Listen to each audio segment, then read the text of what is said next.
पाटलांनी देवेंद्र फडणवीसांवर खळबळजनक त्यांनी आरोपही केला। ते म्हणाले की सलाईनमधून मला विष देण्याचा प्रयत्न करण्यात येत होता, असा देखील आरोप त्यांनी देवेंद्र फडणवीसांवर केलेला आहे। तर चला मी आता सागर बंगल्यावरच येतो, मी तुम्हाला सोडणार नाही, तिथंच तुम्ही माझा बळी घ्या, असं देखील मनोज जरांगे पाटील म्हणाले। आणि म्हणून ते सागर बंगल्याच्या दिशेने निघण्याच्या तयारीत आहेत। मात्र त्यांचे समर्थक जे आहेत किंवा मराठा बांधव जे आहेत त्या ठिकाणी जे उपस्थित असलेले त्यांचे सगळे मराठा समाजातली लोक त्यांना थांबवण्याचा, त्यांना अडवण्याचा प्रयत्न करतात। मात्र अजूनही अंतरवाली सराटीमधली परिस्थिती गोंधळाचीच पाहायला मिळते। या ठिकाणी मनोज जरांगे पाटील यांना शांत करण्याचा प्रयत्न या ठिकाणी सुरू आहे। मात्र मनोज जरांगे पाटील आता पायी सागर बंगल्यावर येतो असं म्हणत ते सागर बंगल्याच्या दिशेने निघण्याच्या तयारीत आहेत। मात्र अंतरवाली सराटीमधलं सध्या वातावरण जे आहे ते तापलेलं पाहायला मिळतंय। आणि ही थेट आपण दृश्य पाहतोय, अंतरवाली सराटीतली दृश्य आहेत। आंदोलकांकडून जरांगेंना समजावण्याचा पुरेपूर प्रयत्न केला जातोय, मात्र जरांगे पाटील ऐकण्याच्या मनस्थितीत नाहीत।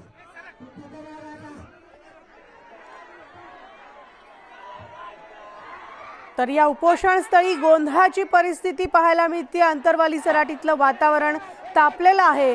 सागर बंगल्यावर येतो, माझा बळी घ्या, असं मनोज जरांगे पाटील यांनी म्हटलेलं आहे।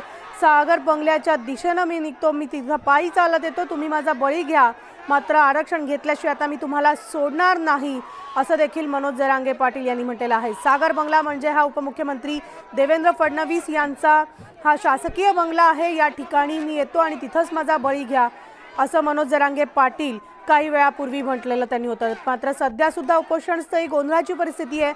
नेमकं मनोज जरांगे पाटील यांनी काय म्हटलं होतं ते आपण ऐकूया। माझा बळी घ्यायचा आहे ना, तुला माझा बळी पाहिजे ना, मी तुझ्या सागर बंगल्यावर होतो, घे माझा बळी।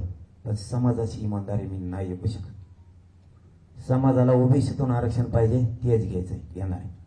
10% नाही हात लावून माझ्या तोंडून ओढून घेण्यासाठी तोच हे उभा केलेला, मी त्याला दोष देत नाही। आता ह्यो जो उभा केलाय त्यांनीच उभा केलाय।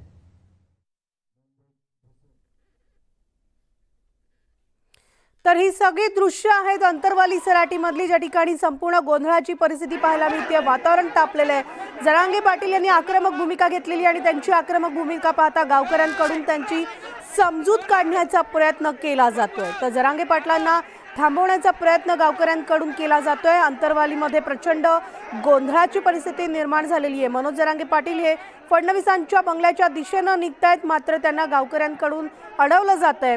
मराठा आरक्षणासाठी आंदोलन करणारे मनोज जरांगे पाटील अंतरवाली सराटीमध्ये प्रचंड आक्रमक झालेले असून मराठा समाजाला ओबीसी मधून आरक्षण देऊ नये यासाठी देवेंद्र फडणवीस प्रयत्न करतायत आणि त्यांना माझा बळी हवा आहे, असा गंभीर आरोप जरांगे पाटलांनी केलाय।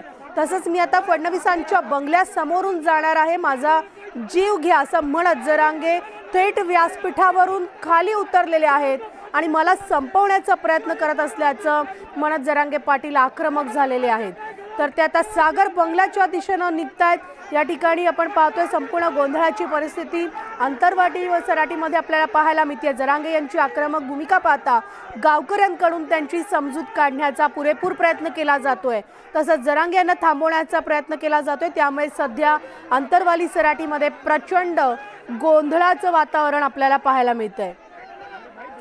दरम्यान मनोज जरांगे पाटील यांनी जी आज बैठक घेतली, आजच्या बैठकीमध्ये त्यांनी फडणवीसांवर म्हणजे उपमुख्यमंत्री देवेंद्र फडणवीसांवर गंभीर आरोप देखील केलेले आहेत।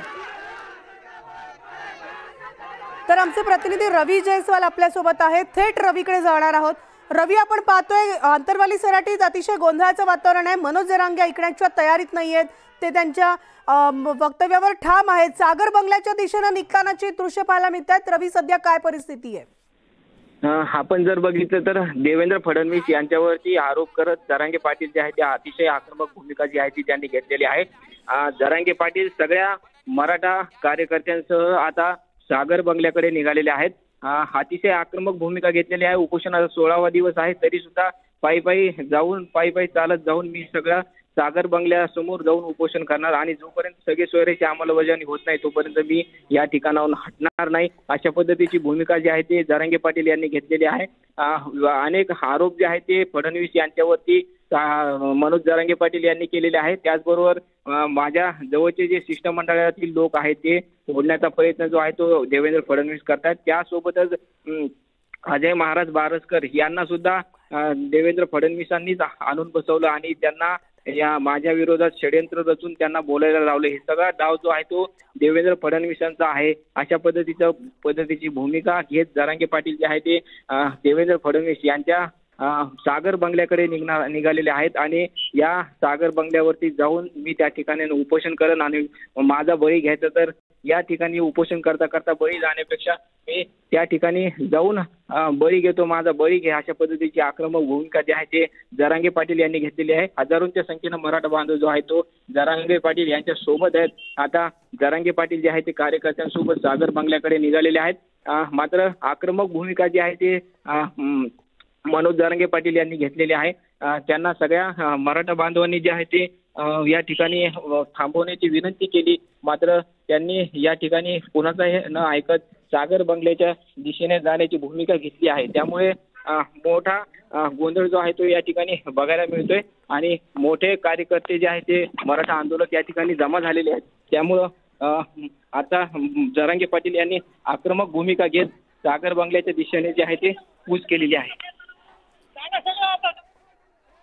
तरी थेट लाईव्ह दृश्य आपण पाहतोय, अंतरवाली सराटीमधली दृश्य आहेत आणि आता सागर बंगल्याच्या दिशेने मनोज जरांगे पाटील निघालेले आहेत आणि पुन्हा एकदा ते आपल्या आक्रमक पवित्रेत आलेले आहेत. मात्र यंदा आत्ता जे त्यांनी काही वेळापूर्वी भाष्य केलेलं आहे ते त्यांनी उपमुख्यमंत्री देवेंद्र फडणवीसांवर गंभीर आरोप केलेले आहेत. मराठा आरक्षणासाठी आंदोलन करणारे मनोज जरांगे पाटील आता सागर बंगल्याच्या दिशेने निघालेले आहेत. देवेंद्र फडणवीसांना त्यांनी आव्हान दिलेलं आहे की मी आता तुमच्या सागर बंगल्यावर येतो आणि तुम्हाला माझा बळी हवा आहे, असा आरोप त्यांनी जरांगे पाटलांनी फडणवीसांवर केलाय. तर मी आता फडणवीसांच्या बंगल्यासमोरून जाणार आहे, माझा जीव घ्या, असं म्हणत मनोज जरांगे पाटील थेट आता मुंबईच्या दिशेनं रवाना झालेले आहेत. रवीकडे पुन्हा एकदा जाणार आहोत. आमचे प्रतिनिधी रवी जयस्वाल आपल्यासोबत आहेत. रवी, गावकऱ्यांनी आणि त्या सगळ्या मराठा बांधवांनी, तिथं उपस्थित असलेल्या सगळ्या लोकांनी जरांगे पाटलांना अडवण्याचा प्रयत्न केला, त्यांना थांबवण्याचा प्रयत्न केला, मात्र ते कोणत्याही परिस्थितीत दिसत नाहीयेत, ऐकण्याच्या मनस्थितीत नाहीयेत. आज त्यांच्याच एका सहकाऱ्यांची पत्रकार परिषद होणार होती, जरांगे पाटलांवर गंभीर आरोप केले जाणार होते, त्याआधी मनोज जरांगे पाटील आक्रमक झालेले पाहायला मिळत आहेत. रवी, आपण जर बघितलं तर जरांगे पाटील यांनी आजची जी बैठक बोलवली होती ही निर्णायक अशी बैठक होती आणि शेवटची बैठक असल्याचं त्यांनी सांगितलं होतं. त्यामुळं त्यांनी या बैठकीमध्ये गंभीर आरोप जे आहेत ते फडणवीसांवरती केलेले आहेत. त्यासोबतच जे अजय महाराज बारसकर आहेत हे जे आरोप करतायत ते सगळे आरोपांचा डाव जो आहे तो देवेंद्र फडणवीस यांनी रचलेला आहे आणि या सगळ्या माग जे आहे ते फडणवीस आहेत. त्यामुळं सगळा रोख जो आहे तो त्यांचा फडणवीसांवरती आहे आणि अतिशय आक्रमक होत जरांगे पाटील जे आहे ते आता सागर बंगल्याकडे निघालेले आहेत. हजारोंच्या संख्येनं कार्यकर्ते जे आहेत ते मनोज जरांगे पाटील यांच्या सोबत आहेत आणि सागर बंगल्याकडे ते निघालेले आहेत. त्या ठिकाणी ते जाऊन उपोषण करणार आहेत. मात्र इथून तिथून उपोषण करत मी त्या ठिकाणावर जाणार आहे, माझा बळी गेला तरी चालेल, अशा पद्धतीची भूमिका जी आहे ते जरांगे पाटील यांनी घेतलेली आहे. आता सागर बंगल्याकडे ते निघालेले आहेत. तर आपण ही थेट दृश्य पाहतोय, मनोज जरांगे पाटील सागर बंगल्याच्या दिशेने निघालेले आहेत. दरम्यान मनोज जरांगे यांनी आजच्या बैठकीत देवेंद्र फडणवीसांवर गंभीर आरोप केलेले असून मराठा समाजाला ओबीसी मधून आरक्षण मिळू नये यासाठी फडणवीस यांच्याकडून षडयंत्र सुरू आहे, त्यांच्याकडून मला फसवण्यासाठी प्रयत्न सुरू आहेत, माझा बळी घ्यायचा असेल तर मी स्वतःच फडणवीस यांच्या सागर बंगल्यावर जातो आणि फडणवीस यांना आयुष्यातून उठवून टाकेल, असं देखील मनोज जरांगे पाटील यांनी म्हटलेलं आहे. तर मनोज जरांगे पाटील हे व्यासपीठावरून उठून थेट आता मुंबईच्या दिशेनं रवाना झालेले आहेत. विशेष म्हणजे त्यांना थांबवण्यासाठी गावकरी आणि आंदोलकांनी प्रचंड विनंती केली. जरांगे आपल्या भूमिकेवर ठाम असून मुंबईच्या दिशेनं निघालेले आहेत. अचानक जरांगे पाटील व्यासपीठावरून ते पत्रकारांशी संवाद साधत होते. त्याचबरोबर मराठा सगळ्या बांधवांना त्यांना संबोधत होते किंवा त्यांना काही पुढची दिशा काय असणार याविषयी ते भाष्य करत असताना अचानक आक्रमक झालेले पाहायला मिळाले. बराच वेळ खरं तर अंतरवाली सराटीमध्ये गोंधळाची परिस्थिती व्यासपीठावर निर्माण झाली होती. आता देखील अंतरवाली सराटीमध्ये आपण पाहतोय वातावरण तापलेलं आहे, कारण मनोज जरांगे पाटील आता मुंबईच्या दिशेनं निघालेले आहेत. मनोज जरांगे पाटलांनी आज सकाळपर्यंत गेल्या 2 दिवसांपासून जी काही वक्तव्य केली होती त्यामध्ये मुंबईच्या दिशेनं निघणार असं कोणत्याही प्रकारचं वक्तव्य नव्हतं आणि अचानक ते व्यासपीठावर बोलत असताना त्यांनी उठून सगळ्यांना सांगितलेलं आहे की मी आता सागर बंगल्यावरच जातो आणि तिथेच काय तो माझा बळी घ्या, असा गंभीर आरोप त्यांनी आता फडणवीसांवर केलेला आहे आणि ते मुंबईच्या दिशेनं रवाना झालेले आहेत. तर मनोज जरांगे पाटील यांची आक्रमक भूमिका जी आहे ती आज अंतरवाली सराटीमध्ये पाहायला मिळाली. गावकऱ्यांकडून त्यांची समजूत काढण्याचा प्रयत्न केला जात असला तरी जरांगे काही थांबण्याच्या मनस्थितीत नाहीये.